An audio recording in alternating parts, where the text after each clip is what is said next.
प्रिय छात्रों, सुप्रभातम। आज मैं संगीता यादव फिर से आपके सामने उपस्थित हुई हूँ वाच्य परिवर्तन का वीडियो नंबर 3 लेकर के।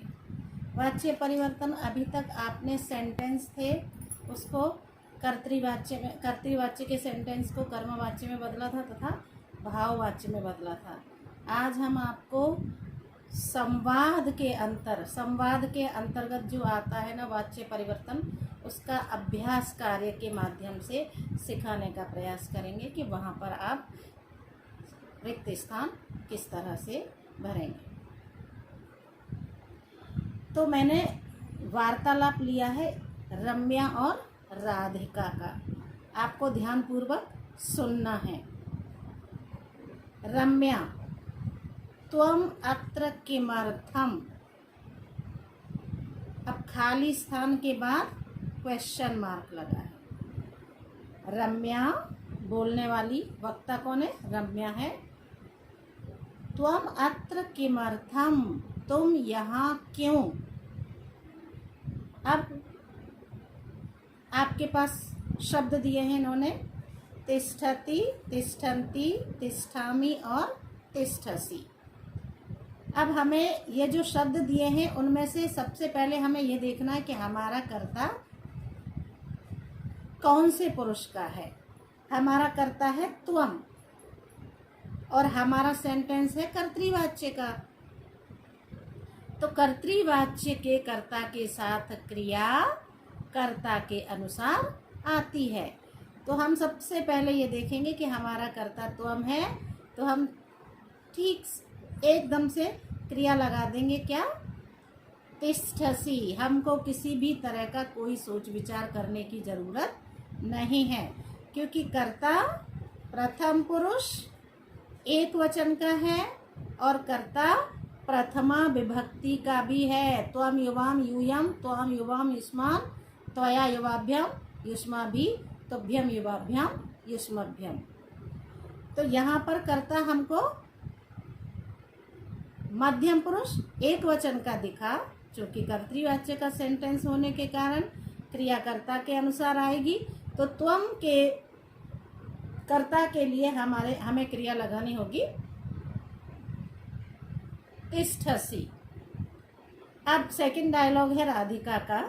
राधिका, अहम यानार्थम तिष्ठामि। राधिका क्या कहती है? अहम यानार्थम तिष्ठामि। अब यानार्थम मतलब यान के लिए, कोई सवारी आ जाए इसलिए मैं यहाँ पर बैठी हूँ, मैं किसी सवारी का इंतजार कर रही हूँ। तो अहम अगर कर्ता है, कर्ता हमारा अहम है और सेंटेंस हमारा है कर्तृवाच्य का। तो कर्तृवाच्य के सेंटेंस में, कर्तृवाच्य के वाक्य में क्रिया कर्ता के अनुसार लगती है। हमारा कर्ता है उत्तम पुरुष एक वचन का, तो क्रिया हमारी जितने ऑप्शन नीचे दिए हैं उनमें से सबसे पहले हमें ये देखना है कि उत्तम पुरुष एक वचन की क्रिया कौन सी है, वही उठा करके हम रिक्त स्थान में भर देंगे। अब देखते हैं यहाँ पर कौन कौन सी क्रियाएं दी हुई हैं। गम्यते, गम्यसे, गम्ये और गच्छसि।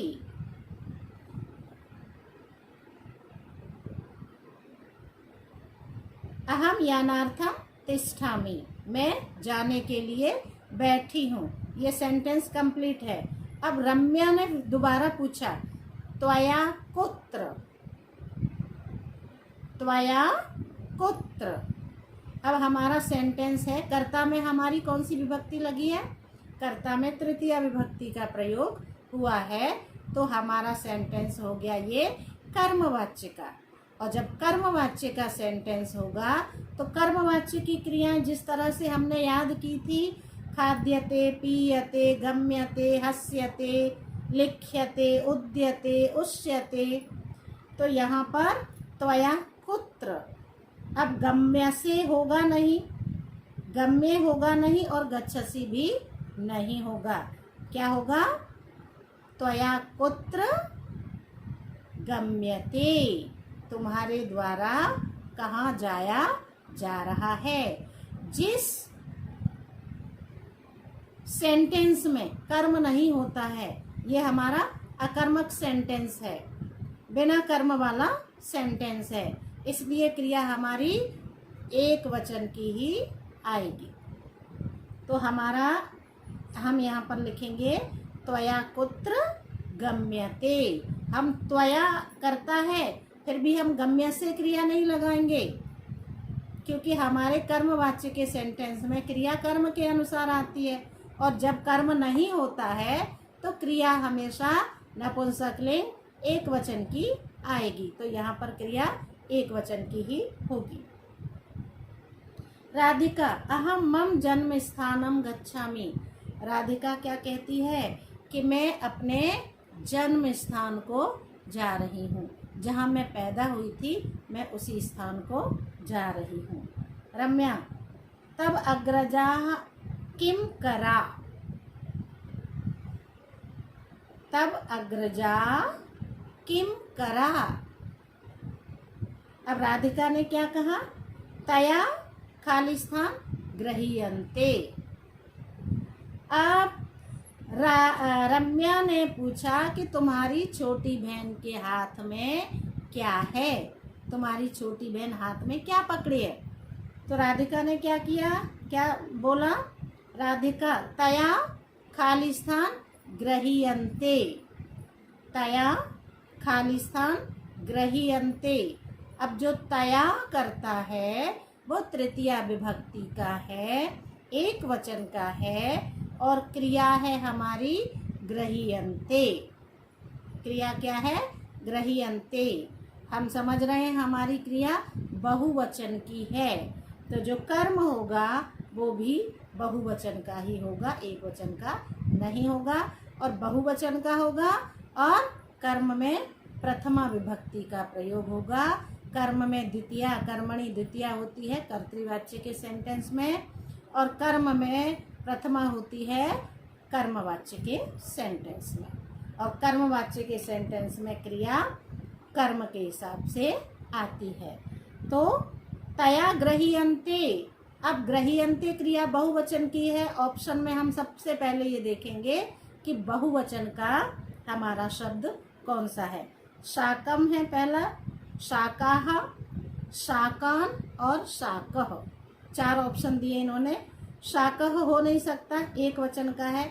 शाकान हो नहीं सकता क्योंकि ये द्वितीय विभक्ति बहुवचन का है। शाकम हो नहीं सकता क्योंकि ये द्वितीय विभक्ति एक वचन का है। अब हमारा क्या होगा, शाकाहा, क्योंकि हमारी क्रिया लगी है इसमें गृह्यन्ते। अगले सेंटेंस पे आएंगे हम। रम्या भवती किम नयति। रम्या आप क्या ला रही हो। राधिका धान्यानि नीयन्ते। अब सबसे पहले खाली स्थान है, उसके बाद लिखा है धान्यानि नीयन्ते, तो क्या होगा, मया मेरे द्वारा, क्योंकि जो क्रिया है नियते नियते नियन्ते, ये क्रिया हमारी है कर्मवाच्य की। तो हमारे सेंटेंस में कर्ता की स्थिति तृतीया विभक्ति की होनी चाहिए। तो तृतीया विभक्ति का जो शब्द है वही हम वहाँ पर लगा देंगे। भवान एक वचन का है, भवती एक वचन का है, भवती स्त्रीलिंग का, भवान पुल्लिंग का, और त्वम मध्यम पुरुष एक वचन का करता है, और ये प्रथम पुरुष का भी है जब हम सर्वनाम शब्द के हिसाब से युष्मद शब्द का प्रयोग करके जब करेंगे तो। लेकिन यहाँ पर हमें क्या देखना है कि धान्यानि नीयन्ते, धान्य लाए जा रहे हैं, किसके द्वारा, मेरे द्वारा। तो हम लिखेंगे मया धान्यानि नीयन्ते। अगला है नंबर 5। रम्या त्वम धान्येन किम करोषि। रम्या तुम धान से क्या करोगी। राधिका मया धान्येन अन्नम। धान्य का मतलब यहाँ पर फसल से है, किससे है, फसल से।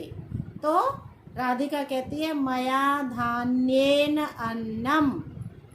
अब कर्ता हमारा तृतीया विभक्ति का है, अहम आवाम वयम माम आवाम अस्मान मया आवाभ्याम अस्माभि।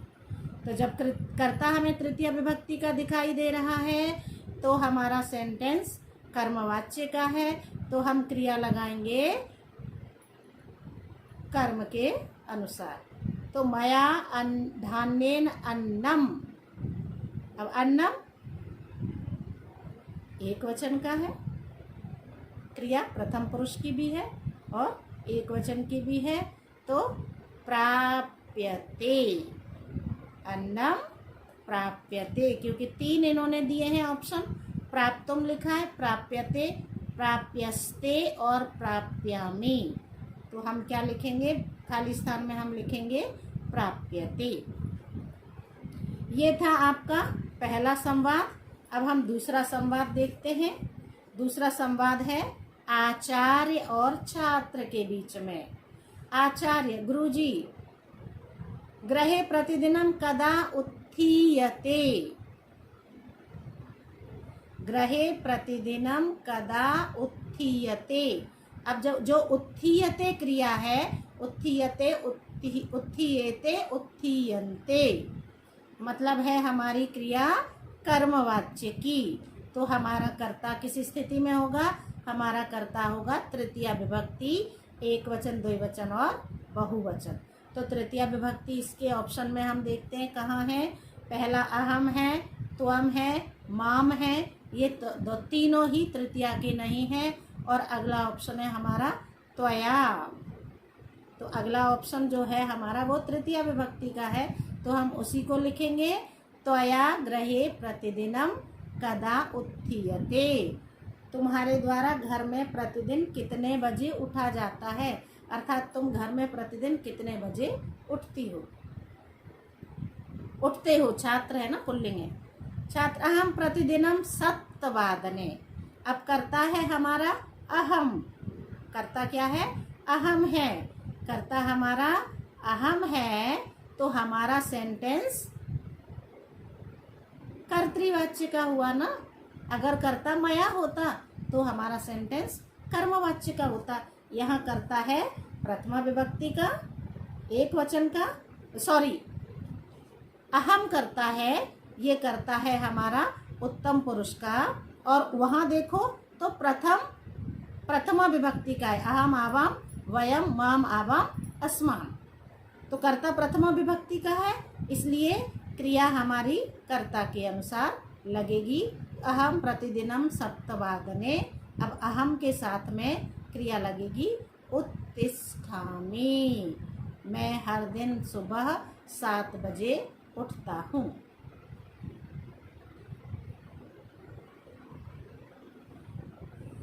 इनके ऑप्शन दिए थे इन्होंने, उत्थामि, उत्तिष्ठामि, उत्तिष्ठसि और ग्रहे, तो ये सब ग्रहे हो नहीं सकता, उत्तिष्ठसि हो नहीं सकता, उत्थामि हो नहीं सकता, उत्तिष्ठामि, उठता हूँ, ये सही ऑप्शन है हमारा। अगला हमारा आचार्य, केन ग्रहे पूज्यन्ते, केन ग्रहे पूज्यन्ते, अब केन तृतीय विभक्ति, एक वचन, कह कऊ के, कम कऊ कान, केन काभ्याम कई, तो केन तृतीया का है, तृतीय विभक्ति का है, क्रिया हमारी कर्म के हिसाब से लगी हुई है, सेंटेंस हमारा हो गया कर्मवाच्य का, इसलिए हम ये देखेंगे कि तृतीया विभक्ति बहुवचन का कर्ता इसमें कौन सा है, क्योंकि पूज्यन्ते क्रिया हमारी बहुवचन की है, तो इसमें जो शब्द हम भरेंगे वो भी बहुवचन का होगा। तो देवेन नहीं होगा, देव नहीं होगा, देवान नहीं होगा, क्या होगा, देवाहा, पूज्यन्ते देवाहा।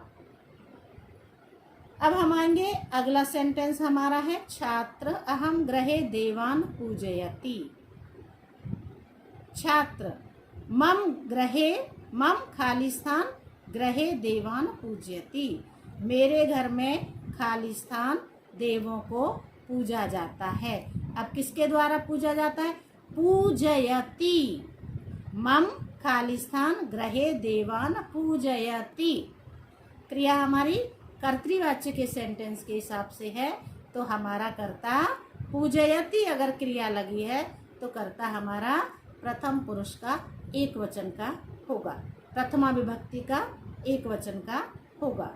तो सह पिता पित्रा तेन, मम पिता गृहे देवान पूजयति, मेरे पिताजी घर में देवताओं को पूजते हैं। पूज्यते अगर देवान है और पूज्यन्ते होता यहाँ पर क्रिया में, तो हम तृतीया विभक्ति का लगाते, क्या लगाते, पित्रा, क्योंकि हमारा सेंटेंस हो जाता कर्मवाच्य का। ये क्रिया है कर्तृवाच्य के कर्ता के अनुसार पूजयति लगी है, इसलिए हम कर्ता में प्रथमा विभक्ति का प्रयोग करेंगे। तो मम पिता गृहे देवान पूजयति। अगला है आचार्य किम प्रार्थयते, आचार्य फिर खाली स्थान किम प्रार्थयते, आचार्य के द्वारा क्या प्रार्थना की जाती है। अब प्रार्थयते है, तृतीया विभक्ति का लगाएंगे हम, किम प्रार्थयते। ऑप्शन है हमारे देवाहा, देवेन, देवम और देवेशु। प्रार्थयते चूंकि क्रिया और ये अकर्मक सेंटेंस है, इसमें कर्म नहीं है। किम लिखा है और किम क्या होता है, सर्वनाम, वो अव्यय शब्द है, तो हम लगाएंगे प्रार्थयते। देवेन नहीं लगाएंगे, देवम नहीं लगाएंगे, देवेशु भी नहीं लगाएंगे। देवाः किम प्रार्थयते, देवताओं से क्या प्रार्थना की जाती है, देवाः किम प्रार्थयते। ये था हमारा संवाद में। अब संवाद में हम भरते समय, जब हमारे पेपर में संवाद के रूप में वाच्य परिवर्तन आएगा, तो या तो हमारे पास कर्ता लिखा हुआ होगा सेंटेंस में, कर्ता अगर तृतीय विभक्ति का है तो सेंटेंस हमारा कर्मवाच्य का है। अगर हमारा कर्ता प्रथमा विभक्ति का है तो हमारा सेंटेंस कर्तृवाच्य का है। जब हमारा सेंटेंस कर्तृवाच्य का होगा तो हमारी क्रिया कर्ता के अनुसार आएगी और कर्म में द्वितीय विभक्ति लगेगी। और जब हमारा सेंटेंस कर्मवाच्य का होगा तो हमारे कर्ता में तृतीय विभक्ति का प्रयोग होगा और क्रिया हमारी कर्म के अनुसार लगेगी। मुझे आशा है कि आपको मेरी बात अच्छे से समझ में आ गई होगी। आप इसके बाद में कभी भी वाच्य परिवर्तन का संवाद फिलअप करते समय, संवाद भरते समय किसी भी तरह की कोई गलती नहीं करेंगे। धन्यवाद बेटा। मेरे चैनल को लाइक शेयर सब्सक्राइब जरूर करें।